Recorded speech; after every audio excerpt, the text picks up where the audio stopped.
All right, here we go. Here we go. Post game live. Knicks make it interesting in the end. Knicks tank versus Cavs tank, if you will. Fall to the Cavs, 113 to 106. Behind the heroics of Kevin Knox and Frank Ntilikina, the young Knicks. But it was all for naught, man. So we're going to get into it. I got my guy Jay Ellis, my guy JB from the Knicks Film School joining us. We're going to give you our takeaways. We want to hear from you guys. Phone lines are not up yet, but the number is 657-383-1509. Having a little technical difficulties with the phone, but we'll get that going. JB's also going to go into the ISO Zoe contract situation.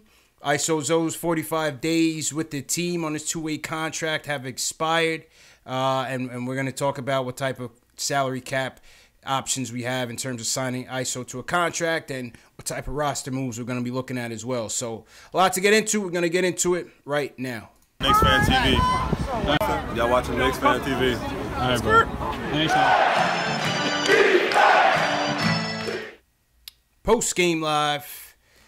Wednesday night Knicks. CP from the Knicks Fan TV. My man Jay Ellis from the Nick of Time Show. Special guest JB from the Knicks Film School. Fellas, how you guys feeling today, man? Hey, we're doing all right, right? Hey, the young guys look good. The young guys look good, man. We thought this was gonna be a sleeper.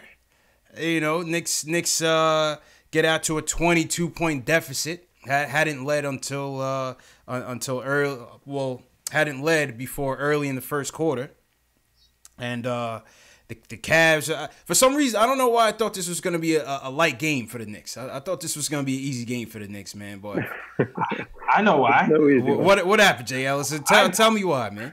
I know why, because we come out here, we beating teams like the Celtics, we beating teams like the Bucks, and you figure, oh, the Cavs? Facts. That's a cakewalk, man. We could skip through roses and win this game. Facts. And then you look around and you're like, oh, this is a game for real. Yep. Dellavedova comes in, and it's like a homecoming to him, so he's all extra hyped because it's his first game back with the Cavs, and he ends up shooting crazy threes. We were never able to guard my dude from the Lakers.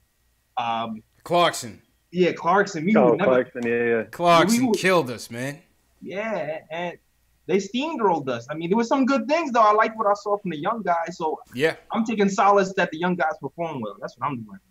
Factuals, man. JB, what about you? What did you take away? Speaking of the young guys, what did you take away from Kevin Knox and Frank's games tonight?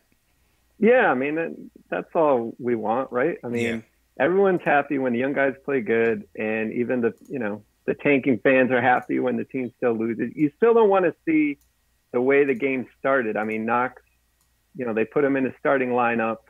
I think we all can just look at the names in the starting lineup and realize the defense isn't going to be great, and it wasn't. But it doesn't mean, just because they're not all good defenders, it doesn't mean they have to come out, kind of not playing very hard or with a lot of energy. So that part you don't like. But, between Frank and Knox and even Dotson out there, doing his thing, I like that part of it at least. Yeah. Yeah, no, it was good to see. It was good to see them rally, fight back. Kevin Knox finishes with 19.7 rebounds. Another strong rebounding game from Kevin Knox. Tries to put the team on his back, puts us up one with about, I forgot how much time was left on the clock when Moutier found him for that dunk. Rodney Hood comes back and scores. About a minute, yeah. And then, Rodney Hood comes back and gets that easy shot over Frank. What did you guys think about the last, not the inbound, but the possession with Moutier? I thought we should have tried to run a play for Knox. He was the hot hand all night. JLs, what did you think about that possession when Moutier takes it and missed that final shot? I didn't mind it, though, because I really didn't mind it because Moutier's had like a knack for hitting some big shots for us in those big wins. And I just felt like he was cold tonight. Like I felt like Moutier didn't have it tonight. I feel you, but right before he missed that, he hit a couple of shots in that same little spot that he got to where he missed the last one. So I don't hate it. I don't completely hate it. I understand what you're saying about the Knox thing, but I don't completely hate that call. Yeah. JB, what about you on that play that Moutier ran? I mean, I guess it's hard to think of that play without thinking of the last play where you say, and it's funny because Clyde has been off on this point, because I think he even said it tonight where he's like, you know, the Knicks coming out of a timeout, you can trust, you know, they're going to have a nice play. And it's like, what are you talking about? Like, I feel like that's the area that Fizdale has struggled the most, is getting these guys attention in a timeout. I think he's trying to design plays that aren't too complicated, but then it just isn't working. So, you know, I think part of it is he wants them to actually be able to execute on something, and that's easier when you have a simple action like they did, you know, with just letting Moutier go. Yeah. But then, you know, like you said, it's just maybe not an ideal shot that you get out of it. It just seems to me like, I understand you want to keep it simple, but you can do a little bit better than just almost nothing on those last two plays. Yeah. I would say out of the timeouts, we all seen those double pin down screens a million times. So when the game gets tight, and you know those double pin downs don't work when the game gets tight, because everybody knows it's coming. So you got to get away from that. And that out of bounds play, you just got to give it up to Dellavedova for guarding 5 men on the last inbound play. And you got to hope that, you know, Dotson actually comes back to the ball. Somebody comes back to the ball. Yeah, Cannon, Dotson. Yeah, it was just listen, as a young team, to be even down by 22 points to this Cavs team, you know, it was young team mistakes, and late game execution just cost us down the stretch. You know, it was just a little too late. Too late. But Dellavedova, right, comes back to Cleveland and returns to Pitbull form, man. He got to thank LeBron for getting him that bag, man. I couldn't believe it. Yeah, I couldn't believe it. It's like that second unit couldn't stop him. Yeah. It seemed like in that first half, it was just Dellavedova fever, and it was just like, whoa, what was happening here? It was like pull up after pull up after pull up. Yeah. I mean, 39 points in the first quarter. It's amazing that we were even in the game. You know what I mean? True. True indeed, man. It was like a tale of two halves. You know, one of those tale of two halves, man. Word. I am happy though. I am happy that it seems like Frank is starting to figure it out. I'm very happy about that. He had 13 shots tonight, which is kind of the area I want him. I want him in that 12 to 15 range, taking shots. He was aggressive. He got a couple of good passes, and he seemed like all the pressure in the world is off of him now. Like the jump shot looks a lot more natural. So kudos to Frank for having a nice little game today. And hopefully I'll be having the Frank haters at the altar like I had the NBA a week or two ago. Yeah, Team Frank is on top tonight, and Team Moutier is back into the cave, man. He's back to being mud. Yep. He's back to being mud, man. But shout out everybody in the chat. Knicks Nation chat going off on the Nick of Time show, KnicksFanTV. Shout out Robert Parrish, Shabaka, Ayo Pal, Stephen Weeks. JL, so you got in your chats tonight? Man, I had Chris Dada, Craig Williams, Young somebody. Ace Bezel, he's YouTube hopping from site to site. Yeah, shout out Ace Bez, man. Big Shaq, Jets for Life. It was here early waiting for his post game. Shout out to those guys. What's good, man? Yeah, man. Shout out everybody in the chat. I'm trying to get the phones working, having a little technical difficulties with the phones, but we will get that working. I don't know if Alex Collins is in the chat, but Alex or Dave should also be sending out the link to the Q&A. If you guys have Q&A for later on tonight, we'll get to it. And like I said, JB's going to get into the ISO Zoe contract situation in a little bit. Let's go to the box scores for tonight. Let me get my screen share on here. Fix this up.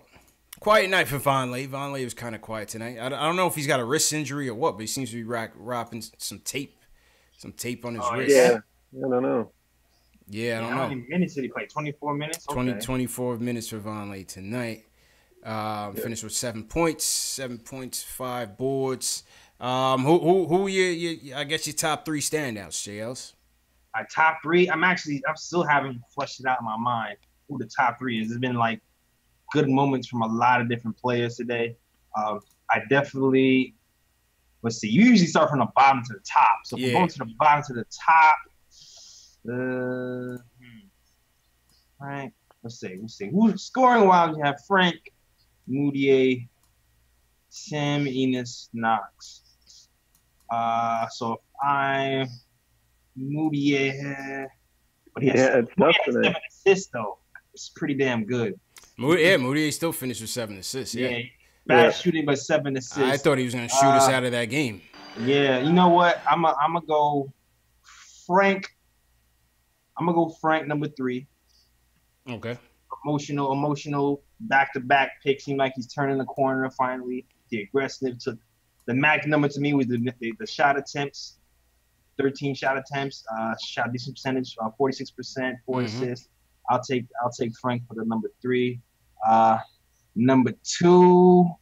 I'm gonna go Knox number 2. Number 2. 19.7 rebounds.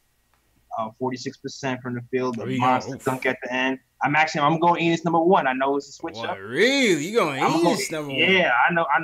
It's probably not gonna be the popular choice because but Enos to me, look tonight, I felt like his defense was pretty solid.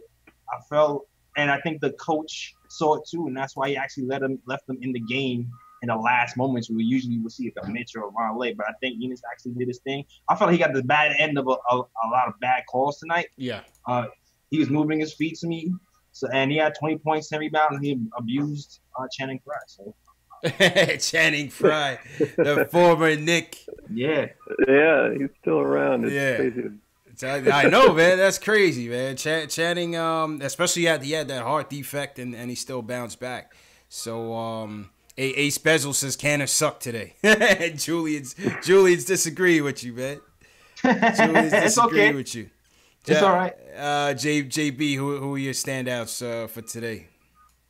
Yes, I mean, I guess the third would be Moutier because, I thought he had stretches in the game where, the things that Tisdale, I think, likes about him in terms of kind of pushing the pace and setting guys up, he was doing.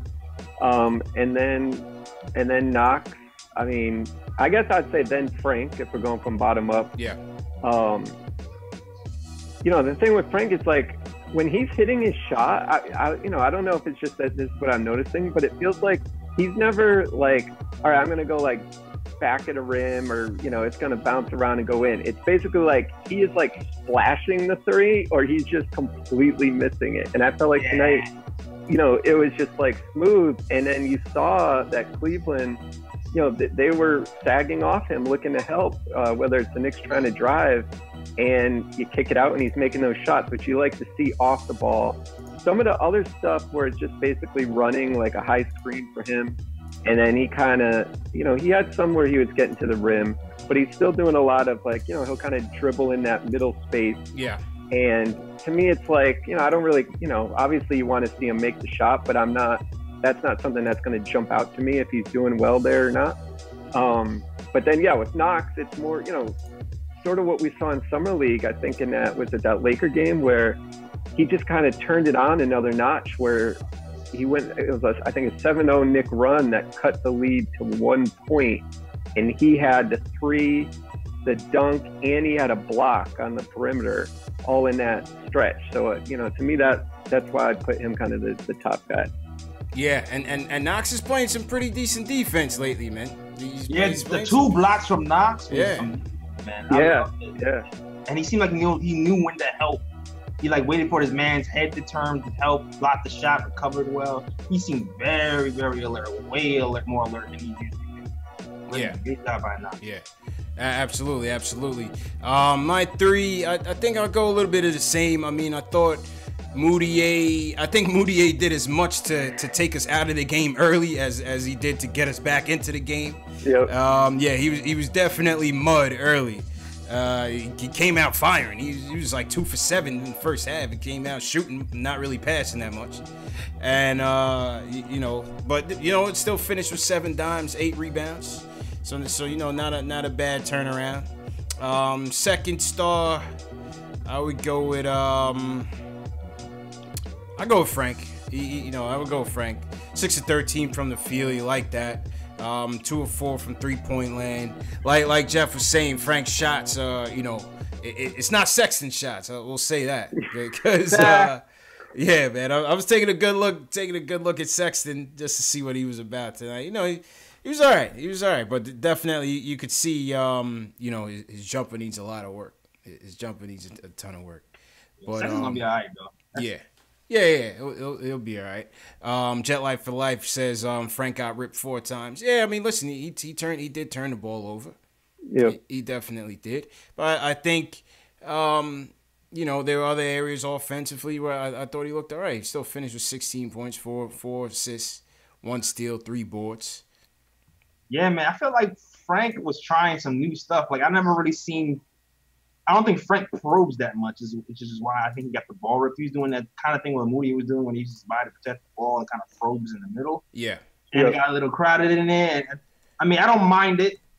He'll find that balance between probing and not turning the ball over if he keeps getting at it and keeps getting those touches. We'll see how long this lasts until Trier or Trey Burke come back. Facts. Yeah, exactly. Yeah, and then to see how, too, I mean, both games, he has scored in the second half, right? And they haven't been able to go to anyone else because they don't have anyone else. And the question is, okay, yeah, Frank survived these DNPs and he's getting the chance now, and he's proven that, you know, his shot is showing to be a little more confident. But, you know, if there was other guys that Fizz could go to, if Burke was healthy, would he have had the chance in the second half? So that's something I guess to kind of watch too, because it's not like he's come out Frank, right, in both of these games like gangbusters. It's taken him a little while to get into rhythm. Yeah, no, that's true. Like I said, it was tale of 2 halves for a lot of guys, including Frank. I mean, I think he ended up with 90% of his points came in that second half flurry. Yeah, I don't know where I was saying this. I don't remember. Shows are starting to blend together. But I don't know if it was my show or the post game live show. Yeah. But Frank is not Dotson, man. Frank is like a slow burn. He needs to run up and down the court like 4 or 5 times until he actually gets warmed up. Dotson just come in after sitting on the ice. He's ready. And he just throwing up, even though he had a bad game today. But they work 2 completely different ways. So it just seems like Frank just needs minutes. And rest. Yeah, Dotson, he's just dripping energy. I mean, it could literally be they're losing by like 25 points. Yeah. And sometimes that would be when he would get his minutes, like last season. And he would come in and it's like, this guy, you know, it's like he's been playing all night and it's, you know, the final minute of a tie game. Like, he's just always ready. So I agree with that. Facts. Shout out to Dotson, too. Me and the Entertainer, speaking of Dotson, me and the Entertainer were talking on Sunday night, and we were talking about the Courtney Lee trade. No. And, I mean, but do you think it's a realistic scenario? I mean, the fact that in order to get Lee off the books, you may have to put an asset together if they're really hard pressed to get Lee off the books and get that salary cap relief. Do you think they would entertain putting Dotson in a deal in a package deal if the team wanted him? I don't know, man. Dotson is like a souped up Courtney Lee, dog. I don't know why he would trade Dot for me. I wouldn't want to, man, but you know, right. But just what is the price, right? It's what's the price, because at this cost with Lee, you know, the 2 years on the deal at $25 million. But I mean, the other side of that is like, let's say you were, you know, obviously Lee's going to go to a team that's trying to compete, right? That's trying to add a final piece. So that's usually a team that already is kind of pushing up, you know, near the cap, whatever. So this summer, if you're that team and you're trying to add a 3-and-D wing, which is, I guess, what we're broadly going to call Lee, right? I mean, to get him for 1 year, $12 million past this year, I think that's pretty the best you could hope for, right? So while you're saving the money on 2019 for the Knicks, I guess if you think of it that way for another team to say, hey, we're giving you a veteran piece that could be kind of that last piece that you need. Yeah. And you're only adding 1 extra year term, and it's not a ridiculous amount. I think it's different with Tim Hardaway Jr., even though they're different ages, because he's 2 more years because he's got that player option. So I don't know if they can talk teams into that. But again, you're going to have to take some salary back, and that's the trick. It's like, I think it's more about, I don't think it's a problem finding a team willing to take Lee's 2019 salary. I think it's that whole catch of what do the Knicks take back, right? What do they take back? Yeah. You know, how do you only take back expiring deals? Like that limits the players you can take back. That's a fact. Yeah, man. You just hope some team gets desperate enough. Like, I don't know. Maybe you're looking at the Rockets and hey, man, I don't know. Take this guy off our hands. I don't know. Don't you need shooting and defense? Don't you need shooting? Don't you need Melo? Yeah. Shout out. Reese is off the market. I don't know. Try something. Shout out my guy Melo, man. He's back at Black Ops early, man. Chris Brickley's like, what are you doing here? It's tough, man. I hate to see him go out like that. All right, we got the phones open. Call us up, Dave. If you're out there watching, you can start to moderate. But yeah, the phones are up. So yeah, you guys can call us up 657-383-1509. Call us up with your takeaways on the game. If you have any other questions for JB, for Jay Ellis, myself, hit us up, man. Let's see who's out there in the chat. Stay connected. What's going on? Stephen Weeks, JL says, great podcast on Sunday. Thanks, man. Craig Williams, shout out Craig Williams. Smokestack, what's going on? Brandon Knight. What is Brandon Knight back yet? Somebody in the chat mentioned Brandon Knight. Is he playing now? I don't know. He is? Did he? Yeah, I'm not sure. I thought he had like an ACL. Maybe he had didn't he have an ACL injury earlier this year, or was that last year? I thought he's injured. I don't know. Yeah. CH says Brandon Knight and the #1 pick for Courtney Lee and Dotson. I don't know about that. JL said, nah, man. Let me shout out to the Facebook. Shout out everybody on Facebook. Sean Jordan, Allen C. Bradley says, Mario Hezonja has played like garbage this season. A complete waste of our precious mid-level exception. Yeah, Mario's not it, man. Above the rim, what's going on? All right, let's take the first phone call. The phone lines are up. Let's see, 914. Julian, start us off. Julian, what's going on, man? What's up, fellas? Wait, Julian. Since you're up in Westchester, did you happen to check Courtney Lee's debut with the Westchester Knicks last night? Were you supporting Courtney Lee? I caught that. I caught that. Hey, Julian was watching a public access television. Westchester Knicks. All right. Hey, man, he showed some signs, Yeah. A little inefficient, but he just got to get back into a rhythm. Hopefully, definitely. we can get him up out of here. Oh, hopefully. But, the thing with Lee that I love, just for, staying on Lee for, a second, is he's self-aware. He has self-awareness. He understands his problem, and he's going to fix it in the G League. And, if more of our guys were more like that and played for the team and didn't go one-on-one all the time and did the best thing for the team all the time, it would be great. But, yeah. Yeah, I mean, listen, you're right. But, I mean, I think Courtney Lee's situation it's a one-off situation. You know what I mean? Like, he wanted to do that. Right. And I feel like with the young guys, with the rookies, I feel like there's a PR part of it where they don't want that, and I feel like there's a PR part of it, man. I don't know what JB and JL, what do you guys think? I feel like if to put a Knox or even a Frank down in the G League, it's almost admitting that they're not at where they need to be. What do you guys think? Yeah, I don't know. I mean, I definitely get that they could, I guess, have that concern, but they've shown that they're willing to have guys go down to Westchester in between games and play. And I think the fans are, aware enough to realize that that's all it is. So, it'd be one thing if you're sending a guy down there for a stretch of games, but they've had a couple stretches recently where they've had 2 days off in a row, so yeah, why not? But you're right. Why not? It's strange they've decided not to go that route.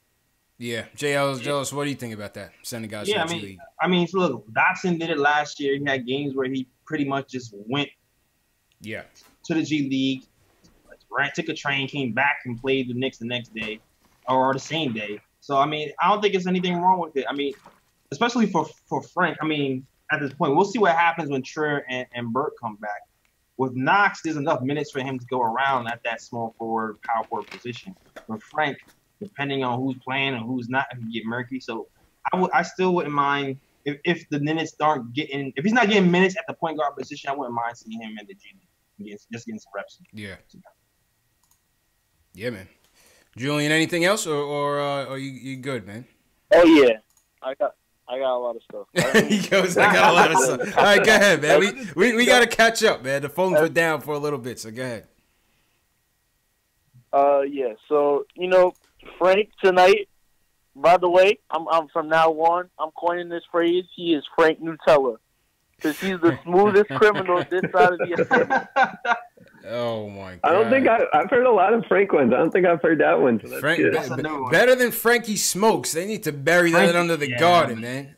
I never got that. That was terrible, man. Terrible. I always see the cigarettes. He's not that fast. You know what I mean? Like there's nothing to put Smokes to that makes any sense with Frank. You know what I'm saying? Yeah. I like the Nilmatic though. The Nil. Yeah, Nilmatic is cool. Nilmatic is cool. Yeah, that's cool. That's cool. Yeah, but Frank tonight again, solid scoring, efficient night, and I know the 4 turnovers and whatever, but that's just because he's not getting into the crab dribble off the pick and roll. He needs to back into the guy that's coming off the help. Not coming off the help, coming off the screen, and make sure he doesn't get that like free little poke at the ball. And that's what happened tonight. Yeah, he so dribbled too high. Yeah. Yep. He needs to put his butt down and get into the guy coming off the screen. And by the way, Kevin Knox tonight, he's cold-blooded. Kevin Knox, he's settling down. He's settling down, man. You gotta like that. He's showing not only why he's a better pick, why we shouldn't have picked MPJ draft night. Yeah. But he could.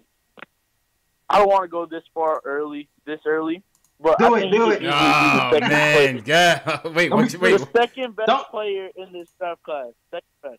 Behind. It's a lot of guys playing well, man. It's a lot of Luka. It's a lot of guys playing well, man. Aiden Behind playing Luka. well. We'll That's see the him. thing, yeah, we got him coming. Yeah, but yeah. He looked smooth tonight, man. Aiden is He did. Yeah, no.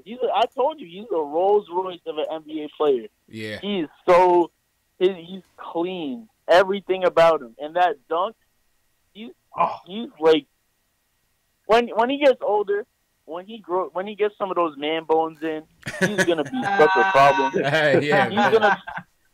Nah, he is, man. He is. He's gonna be appreciate the call, Julie. He definitely is. I just want to get to some more calls since people have been waiting. Let's go to Mike from Brooklyn. He wants to talk about Frank and Knox. Mike, what's going on, bro? Hey, what's up, guys? Love the show. How you feeling, man? Thank you, man. What's up? So I really liked the way Knox played tonight and everything. I thought I was a little disappointed he didn't touch the ball after that dunk. It seemed like the play when they were down 1. That Moody was trying to get fouled on for some reason, which he always does. He's just trying to go up with it. Yeah, I would have rather have lost. I would have rather lost with Knox with the ball in his hands. I would have rather lost that way. It is what it is. Yeah, and it looked like that play was being kind of run for him because he was supposed. It was like he set a screen and then he flashed to the basket, but he didn't flash hard enough. That's a little problem with him sometimes. I don't think he flashes hard enough or cuts hard enough, but that will come with age, with confidence. He'll be able to put a little more motor into his cuts because, sometimes it looks a little lackadaisical, but I don't think that's a problem. He's 19 years old and he's so talented he could still take over a game in a few seconds like he did tonight, even without, putting all his heart in it. I hope he keeps his confidence keeps growing now and become a norm for him. I just want you guys' opinion on that last play by Rodney Hood. I was surprised, Frank's a really great defender and Hood never goes right. Like he can't lay it in with his right hand. He can't throw a floater up. He always goes. He does that same move. Watch him in the finals last year. Watch him for Utah for years. He dribbles to the middle of the paint with his right hand, hard right dribble, turns to his left, and goes up with the left hand. He can't go right. And I was surprised Frank gave him so much room. He cleared it up for him to spin like that. Go ahead, JS. It looked like Frank anticipated him turning back right because when he turned back right, like if you see when he turn back left, because when he starts going back right, it looked like Frank was trying to give it to him. And Frank was kind of right there when he spun right back left, and he was pretty much hand in hand with him, but he just made the shot. Yeah. That's what I was gonna say. It's like, he was right there and he had to come across one screen. I mean, I wonder in that situation if you're right. I mean, you should have the scouting report and understand about it. But, it's almost like Frank, he's coming around the screen. He's chasing him. It just almost seemed to me he's just playing, I'm just manning this guy up. And that's what he sort of did.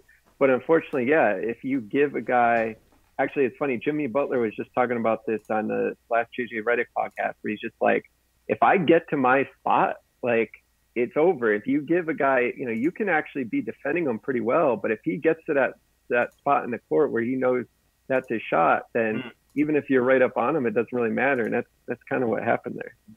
It's muscle memory at that point. Factuals. Appreciate the call, Mike. All right. Thanks, guys. Have a good night. Oh, you too, man. You too. All right, let's go to Ari from Manhattan. Same topic. She wants to talk about. He talks about Fizdale and Knox. Ari, what's going on, man? How you feeling? Hey, what's going on, CP and JLS? Thank you for having me. I don't know. As you guys know, I've been a very harsh critic of Frank Ntilikina. I don't think he's a point guard, and he's been playing terrible. But I must admit, and this is shout out to Big Shaq because we used to argue on the chat all the time. But that is Julian. Julian is Big Shaq. That's his alias. Yeah, well, you know what? I'll be honest with you. I like what I see from him, and it's not even just that his shot is dropping. He looks like a completely different person out there. He's attacking the defense. He's making decisions quicker. And you know what? I know a lot of people on the chat don't like Fizdale. I mean, we all know he's not the X's and O's guy, but I think he deserves a lot of credit for the way he's been handling the young guys, making them earn their spot. And you know what? I think Frank, the benefit for Frank is I think that he hit rock bottom, and he's like, you know what, fuck it. Like, I'm just going to ball. Once he got over that. Hey, this is a family show, Ari. Come on, man. Come on, man. You just ran away like five kids to bed, man. Come on, bro. I'm sorry. All right. I think he really, like, he grew up a lot, and I think that Fizdale deserves a lot of credit for it. You have to remember, Fizdale wasn't brought in for, like, the X's and O's. He was brought in for player development and free agency. We can't really grade Fizdale until we see what happens this summer. And, I think that, the way he's handled Trey Burke and Dotson, all of them have came off after being benched and came out and performed better than before. Yeah. So I think that goes overlooked, and I think that everyone should just wait on Fizdale until the summer and see if you could attract some free agents. Yeah. So that's the first thing. Well, so on that point, I'm president. certainly waiting to pass judgment on Fizz. But JB, interestingly enough, you were talking today about that in terms of Fizdale's impact with those benchings and not really, statistically not really making that much of an impact. Well, go a little bit into what you were saying earlier today. Yeah.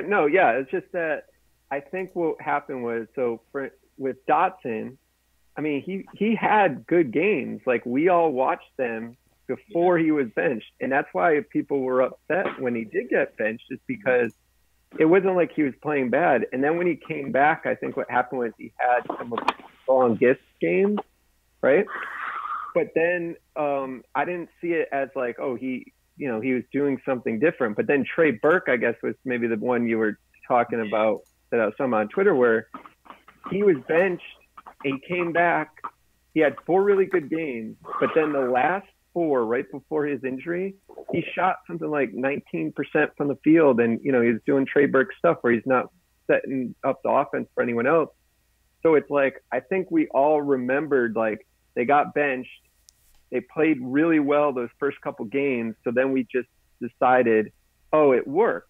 But then if you actually watched the next couple games and just kept track of what they were doing, it's like, then he came back to earth of what he was doing. So, like, did the benching work because he played good for 2 games after, or not because over the 5 or 6 games he kind of averaged out, is kind of what I was saying. It's not, I guess there's more to it than just like looking at the numbers. Part of it is keeping these guys accountable, and there's there's other aspects to it. But I just didn't see enough when you look at, especially Trey Burke. He played some of his 3 or 4 worst games right before he got injured, and that was after the benching or whatever we want to call it. Yeah, there was different results based on different times. Like, I feel like with the Dotson thing, his defense and the way he played every game has always been the same. I feel like when he got benched is when he started missing his shots. But I feel like, I don't know, I kind of just felt like that would just turn around eventually. It's just some rookie thing because, you're just not used to playing 82 games in the season and being that consistent for the whole year. So I didn't feel like that was warranted, even when his shots did start to go down. It just seemed like I just benching because the shots aren't going in anymore. Right. So that kind of bothered me because in the beginning of the season he was preaching the defense. If you're playing defense, I don't care if you're missing shots as long as you're playing defense. And then Dots is missing with shots and still playing defense, and he got put on the bench. So I was just like, I don't understand that, what's happening there. And then, of course, the Mario thing. Right. But I mean, everybody's got to get a look. That's how I see it. Even though I get frustrated with the Mario thing, even though I get frustrated with benching Dodd, benching Frank, you have to realize that the guys that they brought in this year, this isn't like a competitive or contending team that's just adding in fillers at the end of the rotation. They're adding in guys like Vonleh, like even Mario, to see if, or even Moutier last year, to see if potentially they could be plan B's or C's or D's or F's or whatever it may be come free agency. So everybody's got to get a look, and hopefully the Hazonia experiment is over with. But I understand it. It's me in the chat says I'll believe it when they bench Timmy. This is like 3 games in a row. These guys are called to bench Timmy. I don't see that happening, man. I don't see it happening either. It's not happening. Dog. It's not happening. Timmy had that crazy stretch where he wasn't hitting the broadside of a barn. Facts. It's not happening now. Yeah, now that he's like half hitting the barn again. Hell yeah! All right, Ari, appreciate the call, Ari. Let's go to Brett in NYC. Wants to talk about Knox and Frank. Brett, what's happening, bro? How you doing? How's it going? Good. How you doing, man? Very good. So yeah, my question is, I know it's a small sample size, but do you think if Frank and Knox continue to play well, with the addition of Dotson and Trier and Robinson, would that be enough to entice Kevin Durant to come in free agency, or do you think that's not enough and that KP would have to come back for, let's say, 20 games or so? Who wants to take this first? Jay Ellis? Go ahead, Jay Ellis.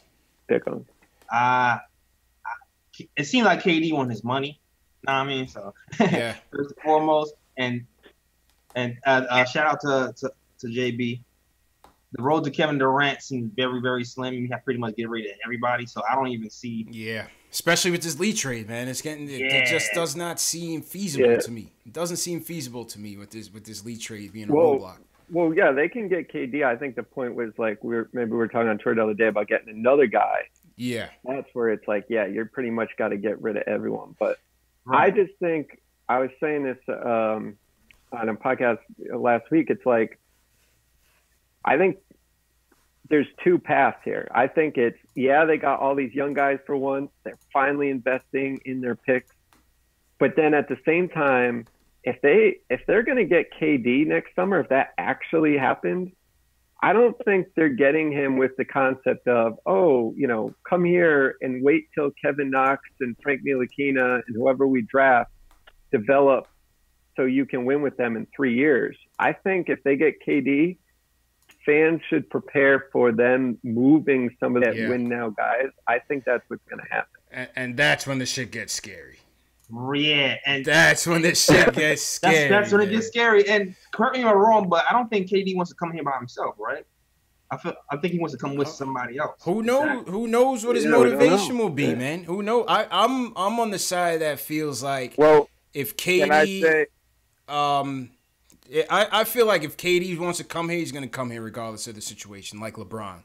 LeBron went to L.A., not knowing what that team is going to look like. Yeah, they're going to try to build a contender, but he has his chips, and now he wants to, it's about his business, about his family settling down. I think it's more about L.A. than just going to chase chips. To me, if KD goes and three-peats with Golden State, and he comes here, he's going to come here for – I don't think the roster really matters if he comes here, in his decision to come here. That's just my opinion. What were you gonna say, Carl? Well, I was gonna say, what if the young guys continue to show flashes, and then we still end up getting Zion Williamson or R.J. Barrett? Yeah, I mean, I think that's what I'm saying is that I think as fans, we're all excited about the potential. So what we're basically saying, yeah, why wouldn't you come to the Knicks? Because we'd have 3 young guys that offer you a way to be good. But I just think, KD's already, 31 or 32 or something? Yeah. I don't think he's leaving the Warriors where he's winning every year. I mean, I know I'm hearing what you're saying, Craig, where it might be independent situation, but I just think the Knicks pitch to him is going to be, this is how we win the next, this year and next year.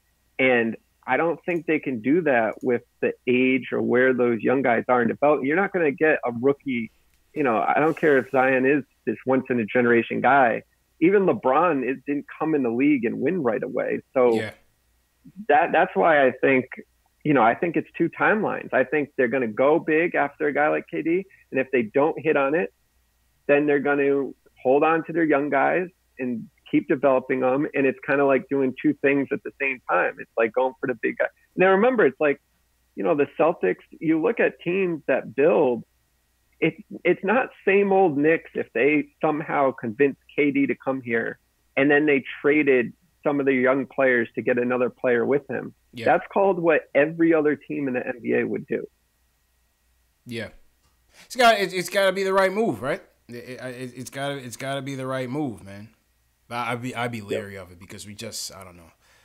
Boston was able to execute that well. I don't know. Well, yeah, we don't right. That's the other part. I don't know, man. We would do it right. We got to do it right, man. Yeah.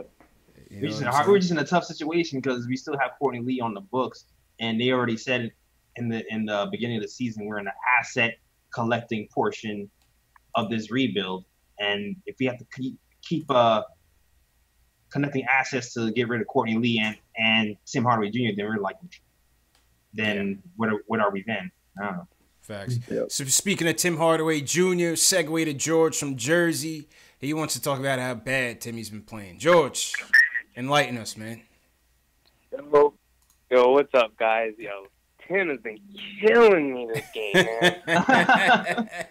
Yo, he's in a little bit of a funk, He's definitely shattering my all-star prediction. He's in a little funk, man. It's not just the funk though. It's bad defense. It's like lazy effort. There was a couple loose balls where he could have got take that last play for example. Yes, I think it was like Nwaba got a fast break dunk, and it was like, yo, you could have gotten that loose ball, but you didn't, and now you're gonna be upset he dunked it. Like you should have went after the ball. Yeah, it's more than a funk. Got a little chippy out there, but he took a couple charges too. I wouldn't say Timmy was completely useless on the defensive end, but he had some lapses out there. Not useless, but like you gotta expect more from a guy who you're leaving out there. It's like at some point, what is he giving you? Like he played bad this game. He should have been pulled. There's no way he gets over 40+ minutes this game. I don't know, JV. I think what he's giving you is not tonight and not these nights where he's not hitting his shot. And although just this morning, I couldn't believe when I saw it 2 days, 3rd in the NBA in pull-up threes. Did you guys see that? Me neither. You know what it is? It's hard to believe that. It's hard to believe that. But he's giving them offense where there are nights where if you don't get his offense, you're getting blown out. Blown out. You know what it is? You want young guys to play competitive games, Go ahead, Jails. No, you know what I realized with Timmy? Like those shots that I don't want him to take, he hits some of those. And the wide open threes is the one he misses. Right. Like the one is all by himself, lined up, squared away. Shoots it, and it's like nothing. And the layups he was hitting last year in traffic, going to the hole, those are going wide right, wide left. Like he's missing all the ones that you think he's supposed to hit, and he's hitting the no shots. But that's it. That's Tim Hardaway Jr. in essence, isn't it? That's Tim Hardaway Jr. in essence. I mean, he shot the ball terribly all night, but he hit a big three to try to get us back into the game late in the fourth. I mean, you know, to me, I just live with it, man. I just live with it. You know, I just live with it. I mean, don't get me wrong. I love Tim. I really do love Tim. But this year as the first option, like, he's got to have a tighter leash. Like, he was taking some real bad. Like, he made a couple. He did. He wasn't terrible tonight. But 43 minutes, like, he was gassed. He was letting guys go. Like, Clarkson was up tonight. He couldn't guard anybody. Yeah. He got to have a shorter leash. Like, of course I want him out there. He's our best offensive player. But on nights like tonight, where he's just jacking up bad shots, he's taking guys out of rhythm, he can't guard Clarkson. Like Clarkson's a talented guy, but you can't let him go off for 28 easy layups on you. He was just killing me tonight, man. I couldn't watch it. Yeah, I mean, appreciate the call, George. I mean, listen, man, that just comes with the territory of being Timmy. You know what I mean? That just comes with the territory of being Timmy. Jails. I've been pulling my hair up. Yo, listen, man. I told you guys he was gonna be an all-star in our preseason previews. He was trending that way. He's taking a little slip back, but we'll see. Still early to get Timmy to Charlotte. You know what I'm saying?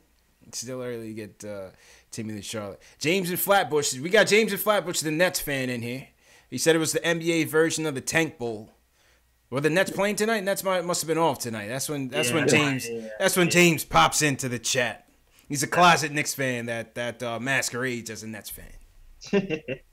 Nah, shout out to James. Shout out to everybody in the chat. Wolf from Long Island, appreciate the call. Jamal Simpson in here. Jamal says Timmy's trash. Come on, man. Ross Tedisco says he can get to the rim. They call me Tack all the way from Hawaii. Says, man, Timmy gonna Timmy. That's just my take, man. Timmy's gonna Timmy. KR says he's an actor. T. Williams says Tim needs to learn to pass the ball. Yep. Robert Rodriguez says Timmy's J.R. Smith 2.0. Yep. Along those lines. What the hell is JR doing? Did JR get a team yet? I don't. The Rockets are looking at him. Wow. Yeah, that's it. Right. He's waiting for LeBron to call him. He's gonna be waiting a while. He's gonna be waiting a while. Yeah, man. JR and Melo is back at Black Ops, just chilling, man. That's how it works. He didn't even want to play for that Cavaliers team, man. Crazy. All right, let's talk about this ISO situation, JB. What do you think? Yeah, I mean, there's just so much to it because it's like he's on this two-way deal, right? So they at least have, I guess, the ball in their court in terms of if they don't come to an agreement with the deal, he just goes back to the G League, right? So it's kind of like on the Knicks' terms. But to me, what is interesting about how this unfolds is how, like, are the Knicks willing to play that type of hardball as they're trying to, like, build this culture around this young team? Because you could argue it's in the Knicks' interest to make sure if they do want to keep him, that they sign him to a 2-year deal. Because you don't want next summer, let's say he continues to play well this year, right? I mean, you're talking about a 22-year-old guy who's proven he can play and score in this league, and now he'd be a restricted free agent this summer, and someone could just throw an offer sheet at him, which if the Knicks are trying to clear space like we've just been talking about. Yeah, that's going to hurt him. You don't want to – I mean, I'm not even saying he's going to get some crazy offer sheet, but even if he got – 6 or 7 million,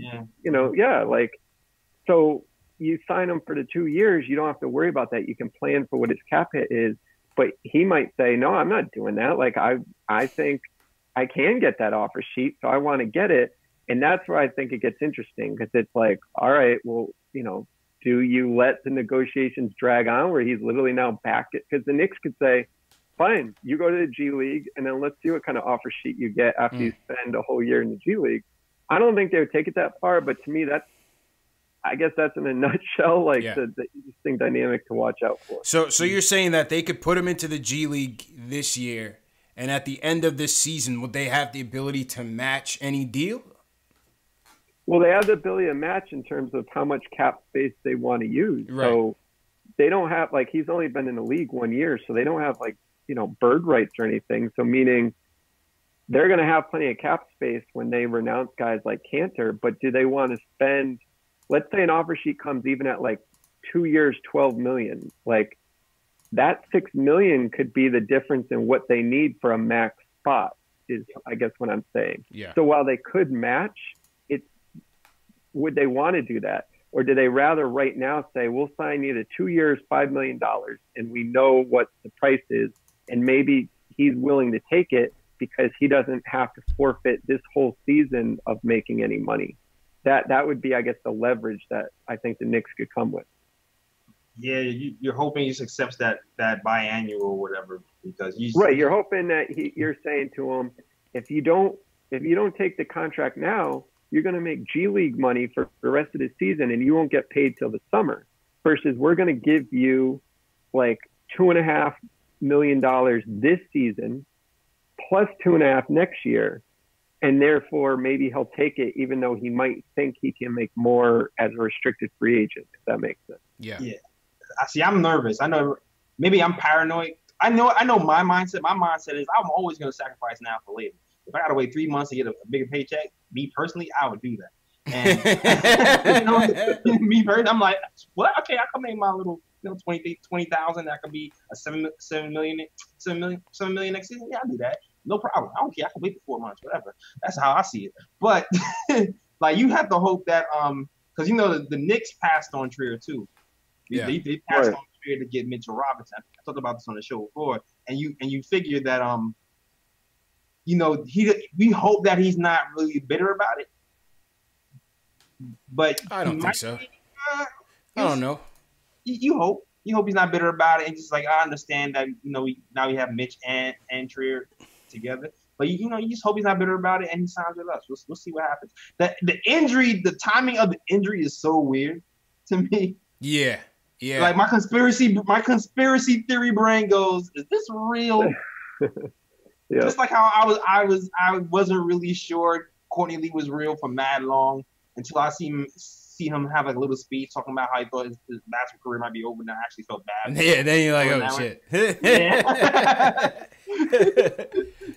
So my brain can't help but go, is this real? Is he really injured conveniently around contract negotiation time? Yeah. Right. And then going to conveniently get better right when you can trade somebody around the December 15th deadline. I don't know. Yeah, it's interesting. So you could argue they may be buying some time. You saw they put ISO Luke in the game, and he was letting it fly. It was almost like an extended tryout for Luke Cornett, man. So I don't know who the odd man out is going to be in the equation, but Luke Cornett was certainly playing like somebody that was on the hot seat. I hope they cut Baker though, man. Even though I like Baker. Yeah, that's what we don't. Yeah, we don't need. I mean, I know there's there's thought of he brings value as a guy who's like just energetic even in like practice or something. Yeah. Like how these guys don't even like during the season. How often do they even practice? Right. And at the end of the day, it's like Cornette is a big that does things that's useful to you. They don't have a lot of depth at the big position. There's really, without Baker, there's a million other guys that can play. Facts. That can do what he does. So it just seems so obvious. Like he should be the guy. Yeah. I think it definitely should be. Somebody in the chat said, what would the cutoff price be? Well, what's the most they can give him? That biannual was worth how much? Well, yeah. So the most they could give him this year is around $3.4 million is what it would start at. $3.4 million. Okay. And then the most, I guess I should add, the most a team can offer in an offer sheet is whatever the mid-level is next year. So that would be like around $9 million. So he can't get like, and some people would even say, the guy was undrafted. He had a good 15 games. And now you're saying some team's going to offer him like 3 years, 30, like, no that'd be crazy. Yeah. No, I don't see that. Right. But just so everyone kind of knows at least the parameters of, the most the team could offer him anyways is around that $9 million. But, I think it's just more about if you're trying to trade Courtney Lee, maybe you do take a player back. You don't trade all of his salary. You just trade most of it. You're able to do things like that if you don't then have this balloon salary for Trier. That's what you got to consider. Yeah. A lot to think about, man. Well, definitely a lot to think about. What do you guys think in the chat about the whole ISO contract situation? Leave a comment in the chat. Leave a comment below. Let us know what you guys think. Yeah, man. If you guys have any questions, we're going to get to the fan Q&A and address some of your questions as well. So let us know what you think about the whole ISO contract situation. And who do you think the Knicks should either cut or maybe try to trade to accommodate ISO to the 15-man roster full time? Let's see what people in the chat think about the ISO situation. Shout out everybody in the chat. Smash that thumbs up button for your boys. The best way to support us. And subscribe to the channel. Anybody new in the chat, give us a hashtag new if you're new in the chat, so we can shout you guys out. Seems like there's a couple new people in here, so just give us a hashtag new so we can shout you guys out. Let's see what the people in the chat think about ISO. Robert Rodriguez says Trier can be a Lou Williams with more hops and better defense. That'd be a nice problem to have, man. I always like Lou Williams' game. Yeah. Ace Bass says, pay that man. He's young, hard, and pay him. Sean Jordan says he's with me. He thinks ISO is faking. Yeah, man. Shout out to ISO. Jorge Rodriguez says, cut Baker. James of Flatbush, the Nets fan, says, what contract is Trier on? Anyway, he's on a two-way contract, James. He's on a two-way contract, meaning he was able to be with the team for 45 days. That 45-day period has expired, and they need to make a move. They need to make a roster move, and they need to sign ISO to a deal if they intend to bring him up permanently on the 15-man roster. Will from LI says Zoe should get no more than $4 million. Stupid video says cut Mario. Too much. Too expensive a cut. I won't lose 187 cut. Saying cut Mario. Yeah, cut his own. Yeah, Keith Sinclair cut Mario. The Mario. I think we all agree. Not a lot of Knicks fans are. We all got excited this summer about. Oh, maybe. The thing with me with Mario is I just feel like I don't know. There's just something about him in general that just rubs me the wrong way. Like he just seems like one of those dudes that like. He's very full of himself and like for no real reason. What was up with the talking in third person the other day, man? What was up with that? Like that stuff. Like, come on. What was up with that? I'm still stuck on the summer when they had the child reporter ask him a question and he replied to the child reporter, "Do you know who I am?" Like, dude, like Mario, come on, man. That's a child, Mario. We need you back down here on this flat Earth that Kyrie that Kyrie is always talking about. You know, Mario's got to come back to life, man. Let's go back to the phones. Q, my man Q jumped in here late. What's going on, Q? You want to talk about KP? How you feeling, man? Hey, man, feeling good. This was a weird game, man. I just finished watching and I was at practice. Okay. Trying to develop a defensive mentality for my players. Nice. But you know. Scratch that I want to talk about. I just really thought of something. All the great teams, you know, and Fizz is talking about defense. What do y'all think of in the draft? Because I really don't think we're going to get Zion or Barrett or any of those guys. We got the worst luck in the world. But that Nasir Little kid, you know, he plays defense. He's like a Kawhi Leonard, you know, type player. I think if we focus on getting another guy to play the wing that plays defense, because Tim don't play defense. We're going to have Tim. You know, other guys, Moutier don't play defense. Any of the guys I'm thinking we're going to keep, we can get a better player in the draft that at least play some D. So do you think we should, you know, and that's for all the fellas, do you think we should focus on getting players that's going to fit his scheme and be versatile defenders? Or should we put all our bank in getting KD and all that, which I don't think is going to happen? JLs, you want to tackle that first? Man, I'm for. Listen, man, I'm for. If we can get KD, then we'll get him. But I feel like if we miss on KD and Kawhi, I'm for keeping everybody here. That's what I think, to be honest with you. But first option, KD, Kawhi, or bust. After that, keep all our guys, develop, and move forward. Yeah, JB, what's your take on it? Draft. Yeah. You want to talk about draft, right, Q? In terms of draft prospect. Yeah, you know, Nazir Little, he's a defender. He's versatile. He can score a little bit, but he's kind of like that Kawhi Leonard mold type guy. You know, so should we focus on that? Because I'm thinking future, man. After this game, I'm just really, really thinking, man, we got to get into next year, man. Let's trash this season. Q, you ready to trash the season? I'm what ready, the rebuild's man. all about, baby. You know, Come on, man. Oh, my God. Man, I'm struggling, man. Y'all got to help me out, man. Tough, y'all got to man. give me hope. It's tough to get through these days, man. But listen, you gotta hope for the best, man. That's all we have, man. NBA, this is a hard league to build a contender, man. You just gotta hope that we're building with the right pieces. Well, here's my question then for you is, let's say they add, whoever they add in the draft, right? But like we're seeing this year, these guys come up, they're not ready to win. 19 years old, right? Mm-hmm. So like, are we as fans upset if they did sign a free agent? Let's say they can't get KD. Well, why not go draft a player and sign a veteran that at least the team is like, somewhat competitive with all these young guys? Or do you guys think, no, I just want all young guys or superstars or nothing else? Because that's kind of what I feel like I see from people. They're either like sign KD or sign no one. Well, what about just drafting the right guys and just putting in the right veterans that mix with them so they can develop?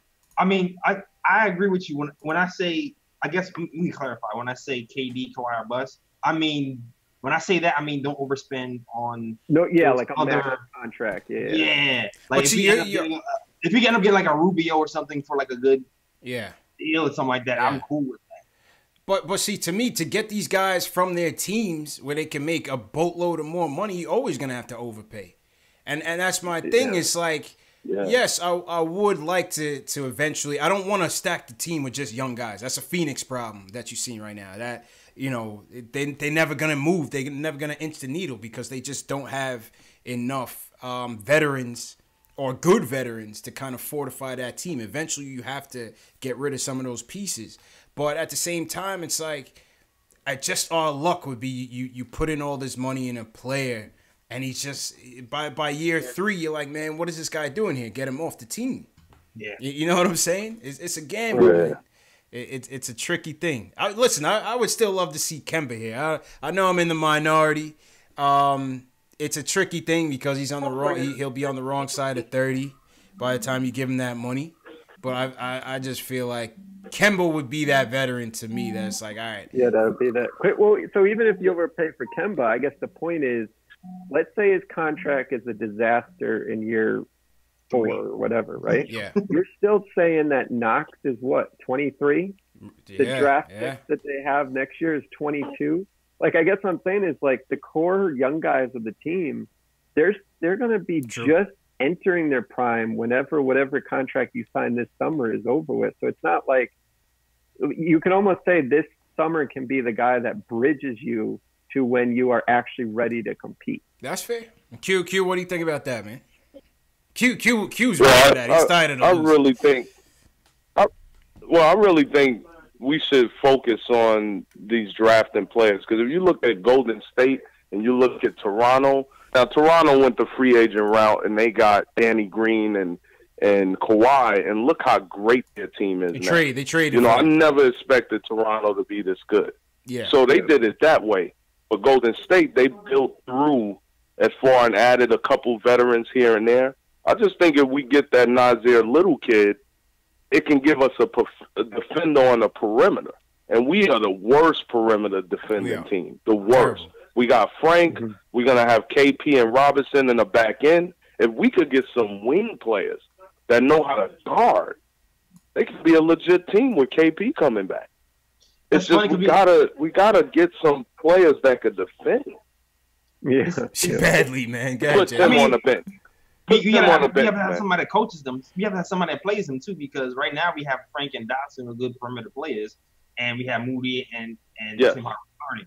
So so we can. But I don't have no faith in Moody. I mean, exactly. I have no faith in Moody as a We're saying the same thing. You're saying the same thing as a defender. Yeah, we don't have faith in Moody as a defender. I mean, I can close my eyes and pray that maybe he develops into something next season. But from what we've seen this season, that's not happening. So even if we draft him, he's still gonna be behind the depth chart if we have Tim Hardaway Jr. here and Moody here. Yeah. And appreciate the call, Q. We just gotta move to the rest of the call. Appreciate the call, man. Something to think about fellas. for sure. Appreciate it. Yeah, man. Always appreciate it. Yeah, thank you. Yeah. Something to think about, man. You know, something to think about. I didn't really think about, the way JB kind of posed it in terms of getting somebody here to bridge the gap. I just fear that that's somebody that down the road you'll regret the contract. But on the flip side, J. Ellis, if you still have your young core, maybe it's not all that bad. You know what I mean? We regretted the Amari contract. We regretted the Melo contract. Largely, yes, they didn't deliver, but also because we had no foundation underneath that. Right. That's it. I mean, it's KP too, though. I guess is the question because he is a little bit older than other guys. Yeah. So if your worry is, with him, you are ticking into those years a little bit. But yeah, I'm just saying that you look around the league at any team, Golden State, Toronto, like just go on the top teams. Yeah. Now look at the age of forget even their best player. Look at the ages of their second, third, and fourth best player. How many of those guys on any of those teams are under the age of 24? Like Boston, if you want to throw Tatum as one of their top guys, like most of those teams that are good, they're not the top teams with a bunch of 21-year-olds. Like it takes time. So that's why I'm just saying that I do think it's different than Amari, where literally back then it was the entire plan was we sign a free agent and then we're good. Yeah. This is saying we're just adding a free agent to what is a foundation, like you just said. But I just think people have to realize that foundation is so young. They're not ready to just add KD and make a run, become elite team in the East, which is that, they just aren't with their age. I mean, look at Kevin Knox. Like, there's nights, he does nothing out there. Like, he looked great tonight, but like, he's young. He's going to have up and down nights. Would you max out Kemba Walker, JB? I mean, that's a question. Like, I guess I'm trying to talk. Yo, man, I say no a lot, man, but sometimes I'm just like, damn, Kemba would light up the garden, man, with these kids. No, man. I know. There'd be some good nights. I want to just, be not responsible in terms of thinking of the cap and say yes, because I just want to see it. And I'm trying to talk myself into it by saying the team's not ready to compete anyways. But I'm just still a little worried with KP that I wouldn't want to necessarily have that year 3 or 4 in a contract be really bad. And we have KP that's stuck where we can't add help for him because of that contract. That's the part that's still right. Right. It's a lot of ways to look at it, man. It's a lot of ways to look at it. Interesting thoughts, though. CH in the chat says it's always built through the draft. I think it's partially true, but like I said, you look at a team like Phoenix. I mean, they're going nowhere fast. Listen, we'll see. All right, let's go back to the phones. Zay from Maryland wants to talk about the game, and Timmy. We got Zay, then we got Omar, and we got Will. All right, Zay, go ahead. What's going on, guys? How you feeling, bro? I've been doing all right. I've been catching y'all on the replays. I've been having appreciate able to catch you on the live. So appreciate it. And sorry to cut you, Zay, but for those of you watching, if you came on late and you missed it and you haven't caught the replays, I run a replay of the live stream around the clock, starting about 1 a.m. Eastern time, 6 a.m. Eastern, 10 a.m. and 12 p.m. So for those of you, it enables you to chat live with other people watching from wherever they're watching from. We get people from all around the world that's checking in, when it's more suitable for their time zone. So it's a good perk for the subscribers. But go ahead, Zay. 2 things before I get on the Timmy part. I kind of want to get back on your topic in regards to Kemba. Mm-hmm. I know it came up a few times. People say they don't want Kemba because they don't feel like he'll push the needle. But, people looking at Kemba in Charlotte and thinking, oh, he's not going to push the needle. Kemba, solid Kemba with Porzingis and a lot of the other solid pieces that we have. I mean, I think it's a lot better than what he has over in Charlotte. So it's not necessarily what Kemba is doing now. We got to stop looking at what people are doing now, and we're overpaying people because, we think they're going to do the same thing. We thought Melo was going to do the same thing he was doing in Denver once he got here. So we gave up everything, from underneath Melo, and then you see how that went. So, I think Kemba, Porzingis, keeping the pieces together, because our issue has been we've been a temp agency for forever. Yeah. Where we got these guys come in, and as soon as if we don't like them, we try to get rid of them, or we got a bunch of G League players on the bench and stuff like that, and it's just never no consistency. I think we need to stay as consistent as possible and just add a piece in the off season. Get rid of Lee though. Courtney Lee could go because we got so many versions of Courtney Lee. That's my opinion on that. Okay. Real quick on the Timmy point. The only other thing I want, and then the Timmy point, I just want to say that, the Timmy point is more of, I feel like he's supposed to be a leader. Like, at this point now, at first I was like, at the beginning of the season, I was pro Timmy. I'm like, he going to earn the 17 mil. But now it's like, all right, you got all this time, but you're not doing it. There's no way you're the leader if we're having close games with Cleveland or whatever like that, So it's like there's no hunger, there's no aggression. It's just like, that's just kind of crazy to me. I don't know what's going on with that. And everybody's in double figures this game, but we still lost by how many points? The defense just is horrible. Yeah, the defense just wasn't there. We had 5 people in double fingers. Yeah, the defense just wasn't there tonight. And appreciate the calls. It just wasn't there. I would like for them to step it up a bit, especially on the defensive end. It was Matador D Central out there. They were like I said, we gave Clarkson 28 points. When was the last time he did that with the Lakers? Yeah. All right, let's see who else we got. Omar from Manhattan wants to talk about direction of the team and free agency. Omar, what's going on? Hey guys, how's it going? Good. How you feeling, bro? Good. Welcome to the show, JB. Actually, I wanted to ask this primarily because I know JB does a lot of breakdowns with the cap and free agency moving forward and the direction of the team. Mm-hmm. First off, I thought this was actually Knox's best two-way game that I've seen him play all year. Yeah. It just seems like he's just reading the floor better. His defense is, better, on the ball, off the ball. He's getting easy baskets now. He just looks way more confident and more sure of himself out there.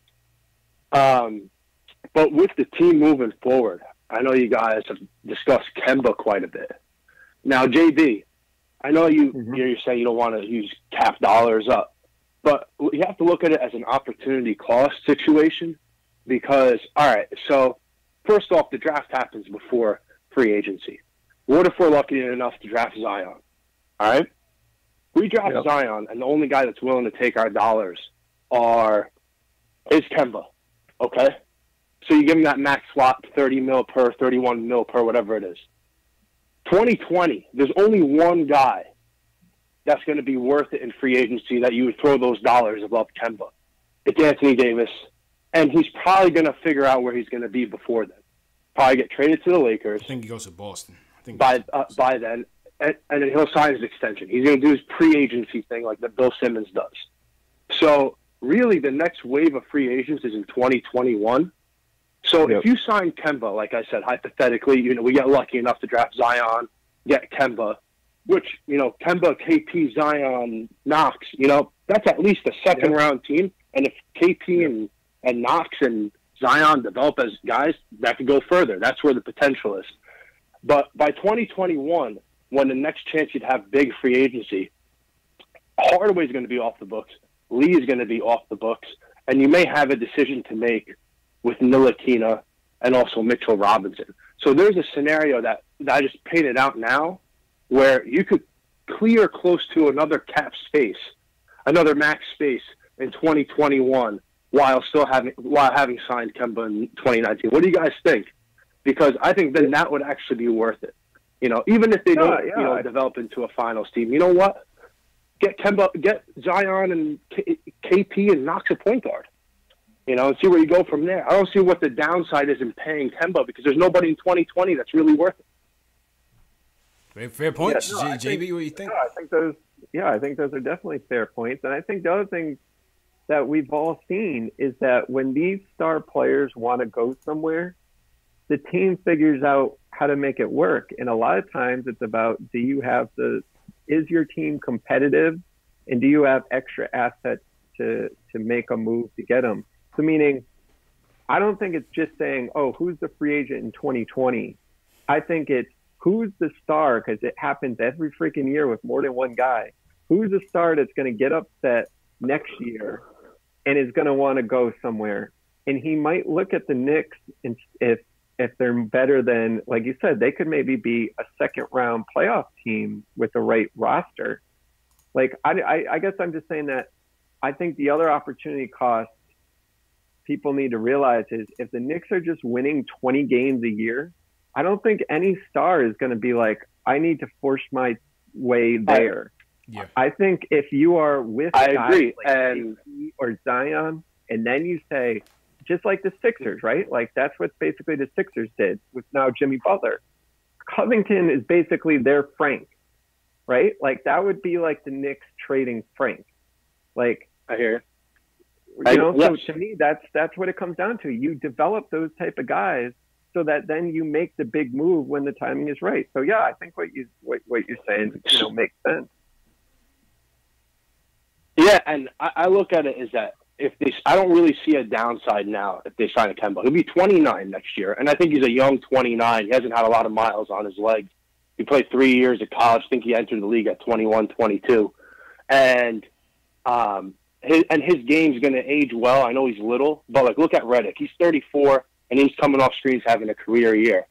And I just think that, since there's no real free agent in 2020, I know you painted the scenario, well, what if there's another star that might want to trade his way? Well, guess what? If that's the case that summer or after or going into the 2020 season, well, you have Tim Hardaway's expiring deal as a chip to make a trade so you can match dollars for guys like that. Then you could go package, Tim, Frank, a first, and then you're adding a guy next to KP, Kemba, Zion, or whatever, Barrett and Knox. And that's how you would get that additional star. I just don't think this actually, you got to look at it as so black and white, where it's like, no, Kemba's not worth it.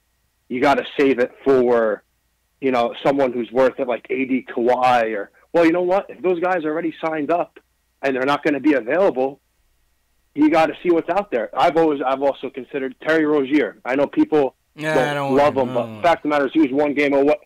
You don't want him, but he's the starting point guard of a team that was one game away from the finals. I understand that. And he's 24 years old, I feel like he's going to be can cheaper. He's not going to be a max guy. Yeah, but you're still going to have to pay him a boatload, though. He wants 15 million. How much you think he'd go? If he wants 15, I would heard. you take him? 15? I heard. If that's what he wants, I would actually give him it. No, man. I don't want him, man. The cap's going up, by the way. So $15 million is almost like $10 million from a couple of years ago. It is. And if he's making less than Tim, he's a young player that's ascending. He was the starting point guard on a team that was Game 7 in the Eastern Conference Finals, making big plays. I think there's actually something there with him.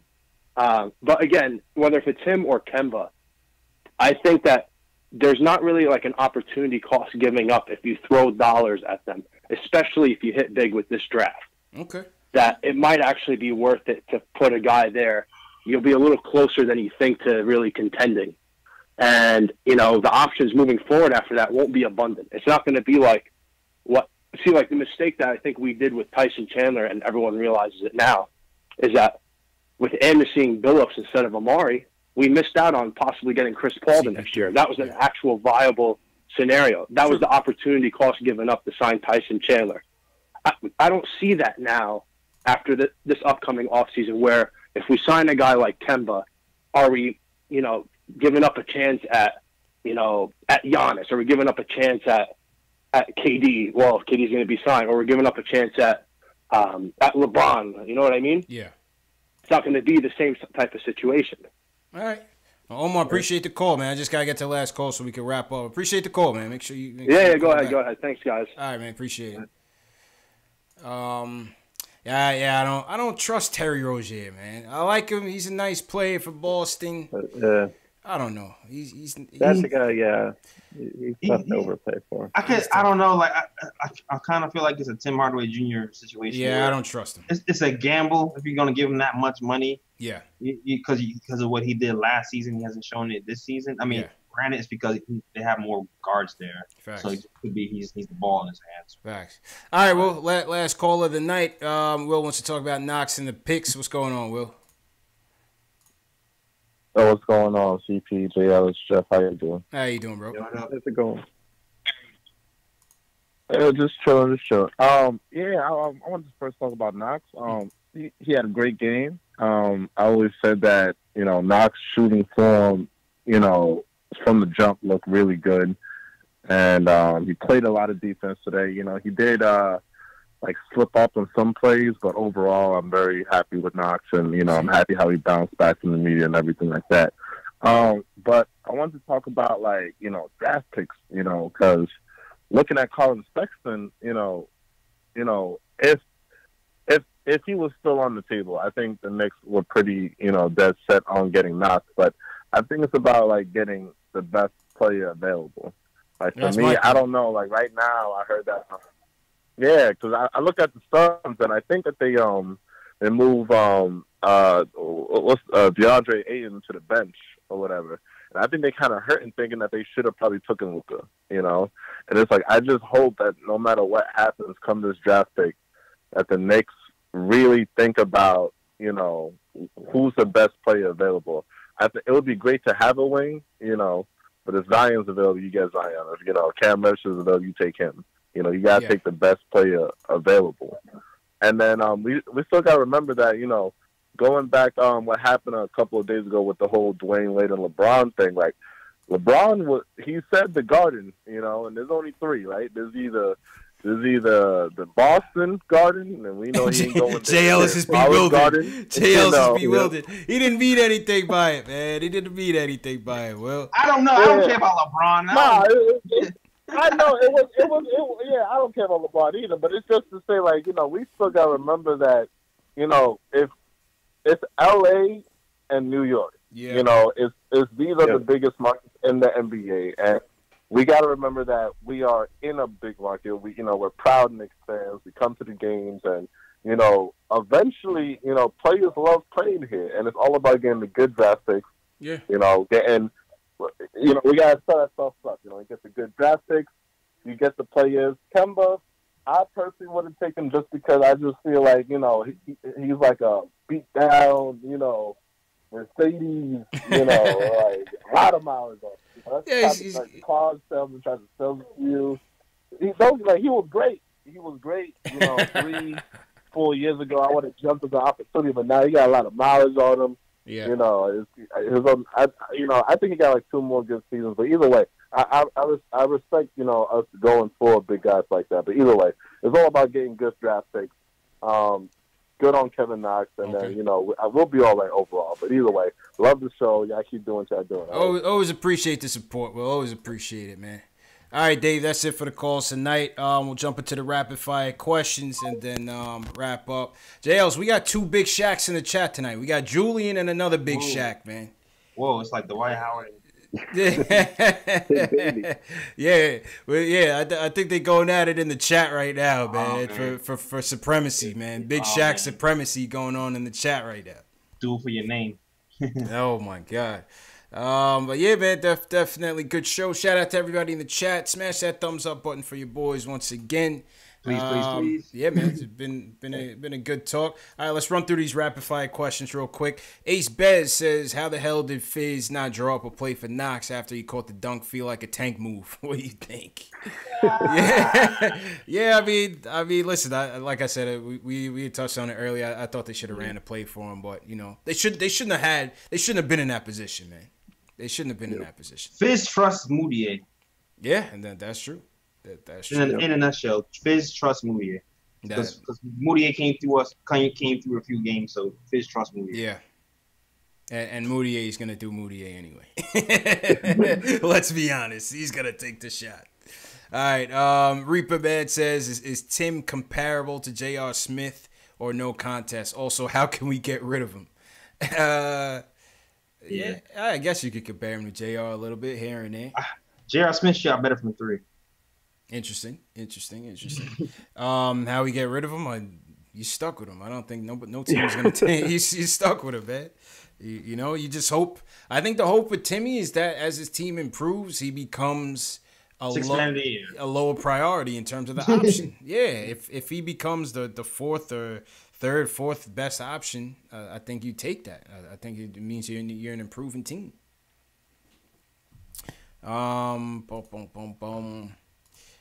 LPDO24 says, what happens to Frank's minutes and aggression once Zoe and Burt comes back? I believe Frank should be our point guard off the bench consistently until the trade deadline. Then we should be starting him with Knox. JB, what do you think on that one? I think we had touched on that. Yeah, I agree. But I think that is the question. Is it's like, oh, good to say now. Oh, Fizz has kind of seen the light in terms of playing him. But, yeah, let's see when he has other options. Facts. Jay Ellis, same? Yep, same. Yeah. No, I agree with that. We'll see what happens. It's a logjam, you know, guys. It's a lot of guys that you could say could vouch for those minutes, you know, and it all depends on how guys are playing. It's very inconsistent. It's a young team. You know, guys play up and down. Ace Bears, when's the final day for ISO contract? It's basically extended because of the injury. So, I mean, we're basically at the 0 hour right now. So we got to make a move.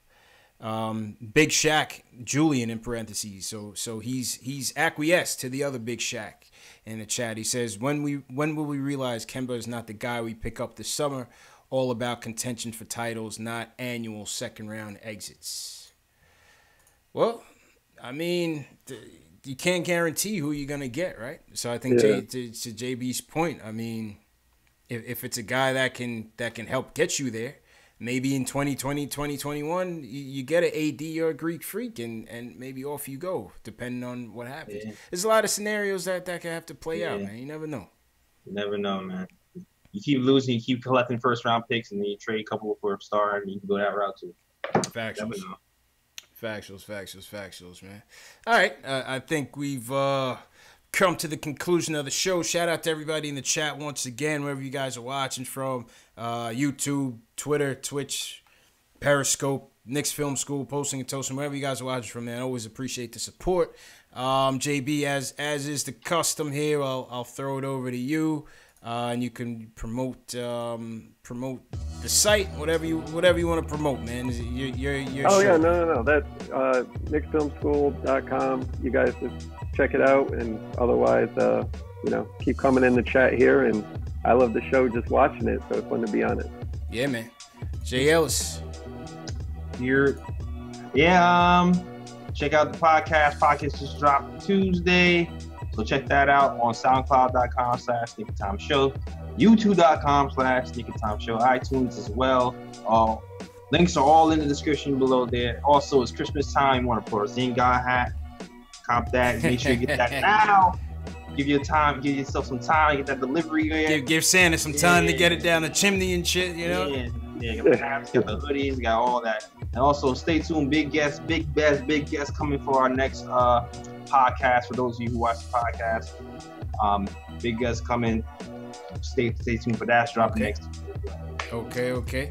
Appreciate you, Jay Ellis. And yeah, man. Shout out to everybody once again for watching and supporting. Listen, Knicks were down early. We came back, late charge. We saw some good things from Knox, some good things from Frank, but wasn't to be tonight. Knicks go down 113 and 106 to the Cavs tank.